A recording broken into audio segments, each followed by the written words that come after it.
I have certain rules I live by. My first rule, I don't believe anything the government tells me. Nothing. Zero. Our Constitution is a remarkable, beautiful gift. I must say that I know that justice is indivisible. Injustice anywhere is a threat to justice everywhere. A decades-long survey conducted by the Pew Research Center shows that in the early 1960s, 75% of the American population trusted the federal government. The same study shows that today, that number has dwindled to only 20%. The story you're about to hear is a prime example of why.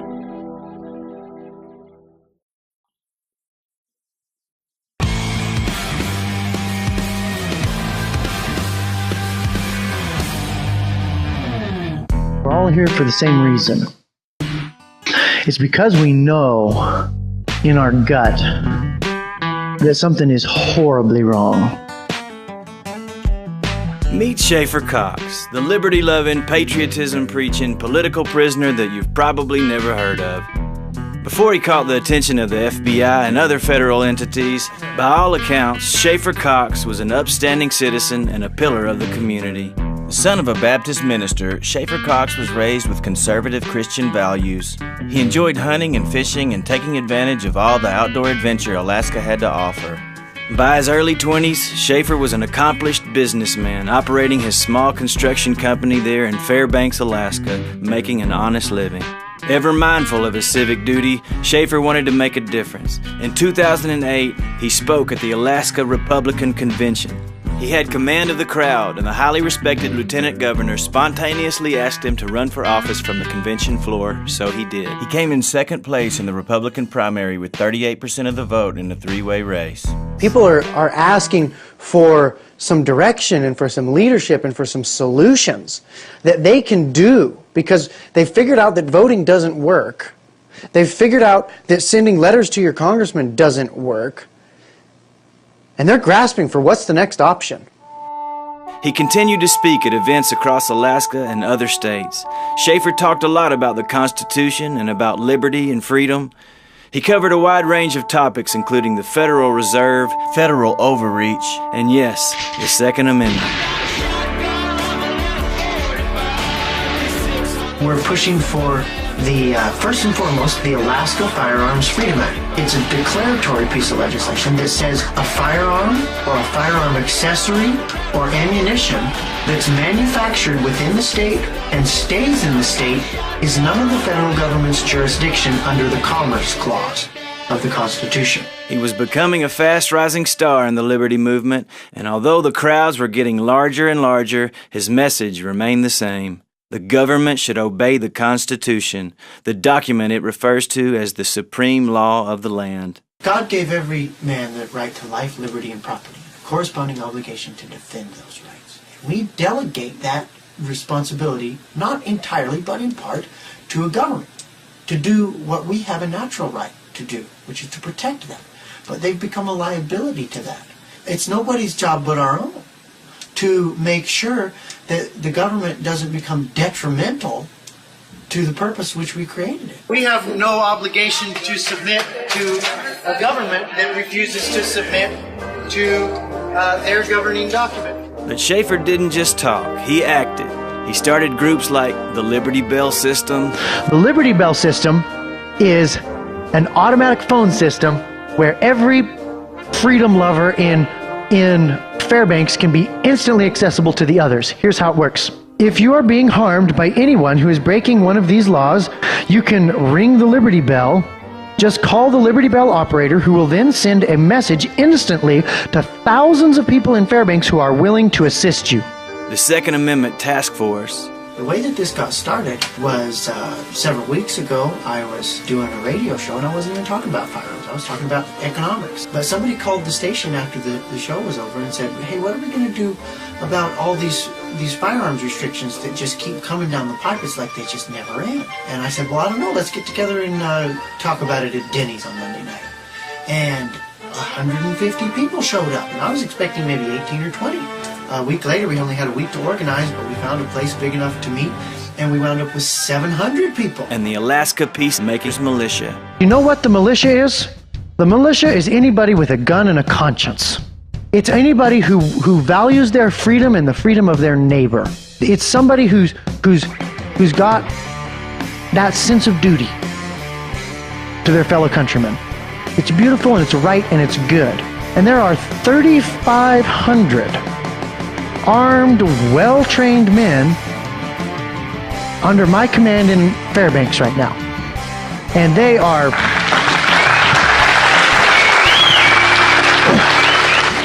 According to FBI agent Richard Sutherland, it was those words that drew the attention of the FBI. Where could Schaefer Cox have gotten the crazy idea that it was okay to create a well-regulated militia?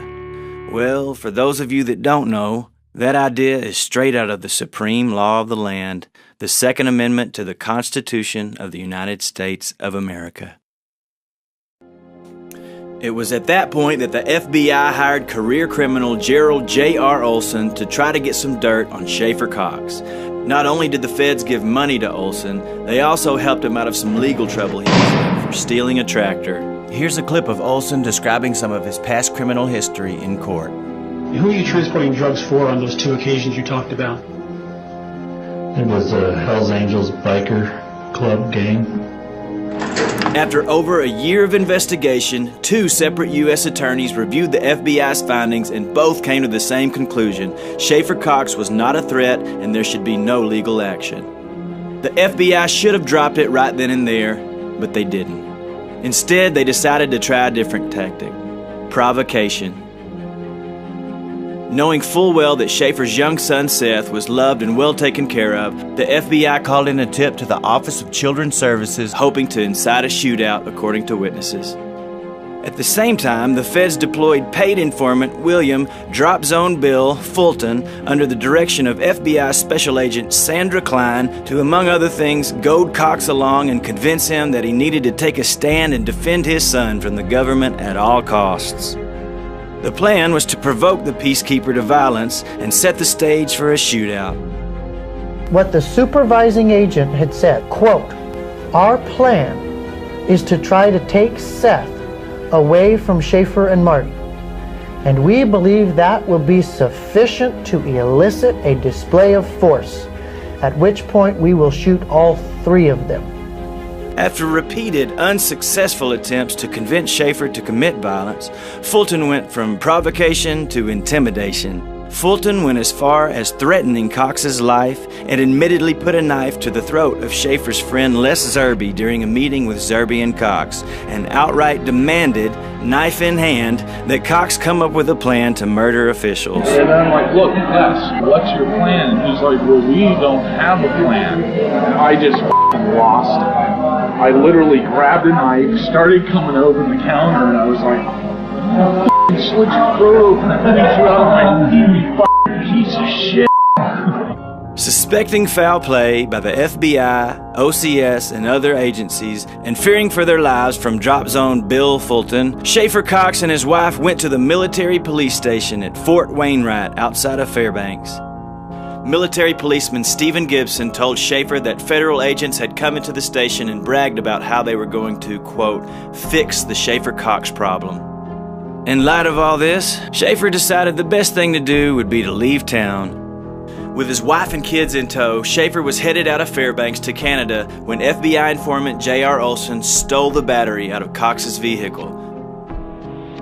With the vehicle successfully sabotaged, informant Olson tricked Schaefer and his family into taking refuge from informant Bill Fulton in Olson's attic until he could supposedly get his trucker friend to safely transport the Cox family to Canada. Olson kept the Cox family in his attic under false pretenses for 21 days, which met all the legal requirements for kidnapping according to attorney Robert John, and gave the feds plenty of time to plan their strategy. On March 10, 2011, Olson took Schaefer to a deserted industrial lot in Fairbanks where the trucker was supposedly waiting, but instead the FBI ambushed and arrested Schaefer Cox.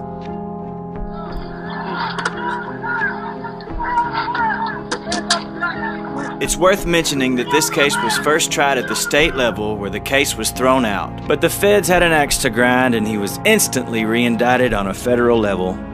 The Justice Department knew it was going to take a very specialized prosecution team to obtain a conviction.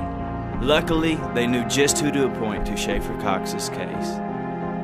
Meet Joseph Bettini. Bettini first made headlines as a federal prosecutor after his unconstitutional and illegal activity in the case of Senator Ted Stevens. United States District Judge Emmett Sullivan said that in his 25-year career he had never seen mishandling and misconduct like what he had seen by the Justice Department prosecutors who tried Stevens' case. Bettini and his co-conspirator prosecutors were held in contempt for their deceptive and illegal tactics, which included withholding exculpatory evidence, evidence that favored the defense, and allowing false testimony. Judge Sullivan ordered Special Counsel Henry Schulke to investigate Joseph Bettini and the other federal prosecutors in Senator Stevens' case. It was only months before Schaefer's trial started that Special Counsel Schulke testified before Congress about the entire sordid affair of Senator Stevens' prosecution. The thing that disturbs me so greatly is not that this prosecution involved a United States senator, because I doubt we would be having this hearing if it involved a citizen who was not a United States senator. And that disturbs me greatly. And how do we know? How does any citizen know that the Department of Justice won't abide by similar prosecutorial misconduct in the future? Senator Stevens, loved and respected by his constituents, had an honorable 40-year-long service as the Republican senator from Alaska until a corrupt faction of the Justice Department unleashed this team of federal prosecutors, Joseph Bettini in particular, who destroyed his name and his career. Even far-left Democrats were able to muster a tiny bit of outrage. This is some pretty awful conduct by the prosecutors, I think. They're just appalling. One thing I'd like to know, first of all, do you think that what the prosecutors did is, is it illegal? I think what occurred in this case in a number of instances was in violation of an obligation imposed by the courts. And so, using your term broadly, I would have to say it was illegal. Unfortunately, the illegal actions of Bettini and his co-workers were enough to secure a guilty verdict only 8 days before the election, and Senator Ted Stevens narrowly lost. I look only forward, and I still see the day when I can remove the cloud that currently surrounds me. Sadly, Senator Stevens never got the chance to clear his name because he died only months later in a questionable plane crash. The outrage and public scrutiny surrounding the Stevens case still lingered as Schaefer Cox's federal trial got underway less than a year later. Sensing that perhaps Bettini had lost all credibility, the Justice Department named Steve Scrocchi as co-prosecutor. Scrocchi, equally complicit but perhaps less adept at judicial misconduct, would become the face of the prosecution. Joseph Bettini frequently whispered instructions to Scrocchi throughout the entire trial, and as if from a playbook, the same tactics that Judge Sullivan had been so angered by in the Ted Stevens case were employed time and time again in the Schaefer Cox case. Withhold exculpatory evidence, allow false testimony, rinse, and repeat. Out of the hundreds of hours of recorded audio that the paid informants collected, you would think they contained a smoking gun. As it turns out, for some strange reason, the prosecutors asked the judge to make all the tapes inadmissible. They wanted their own surveillance kept secret, all of it except the clips they cherry-picked. Another blatant example of withholding exculpatory evidence. Subsequently released audio recordings and emails between co-prosecutor Steve Scrocchi and U.S. Attorney Karen Loeffler, Scrocchi's boss, show that Scrocchi coached his witnesses to lie, then backed up the lies with his closing arguments. Another blatant example of allowing false testimony. The entire case was built primarily on the testimony of career criminal and conman J.R. Olson, knife-wielding provocateur Bill Fulton, and cherry-picked out-of-context evidence. In the end, their playbook proved successful, and Schaefer Cox was found guilty of conspiracy to kill federal agents. It turns out there's a special place that the DOJ sends people with, in their own words, inspirational significance. It's called the Communications Management Unit, or CMU. Says inspirational significance. I think that's a very benign way of saying that the people are there because of their political beliefs. Only one journalist, William Potter, has ever been allowed in the CMU. There are two CMUs. One was opened inside the prison in Terre Haute, Indiana, and the other is inside this prison in Marion, Illinois. Neither of them underwent the formal review process that is required by law when they were opened. As a result, Potter wound up on an FBI watch list. Fortunately, Schaefer Cox was able to file an appeal with the Federal Ninth Circuit Court. The first hearing of the appeal was held just days ago on August 16, 2017 in Anchorage, Alaska. At that time, the judges heard oral arguments and had some interesting questions for the prosecution, represented by Steve Scrocky.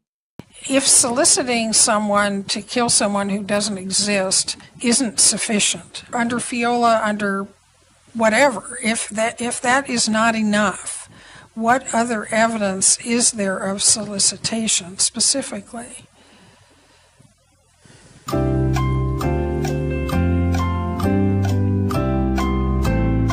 Can you cite me or the panel to any case that have facts analogous to this? I think if we would have found it, we would have provided it to you, Your Honor. Exactly. There isn't any such case, is there? No. So you're effectively asking us either to make new law or conclude there's not sufficient evidence on this point, right? Suppose I have a direct intention to kill Mickey Mouse, and I go solicit somebody to kill Mickey Mouse. Well, there's no Mickey Mouse to kill. Can you still have a solicitation?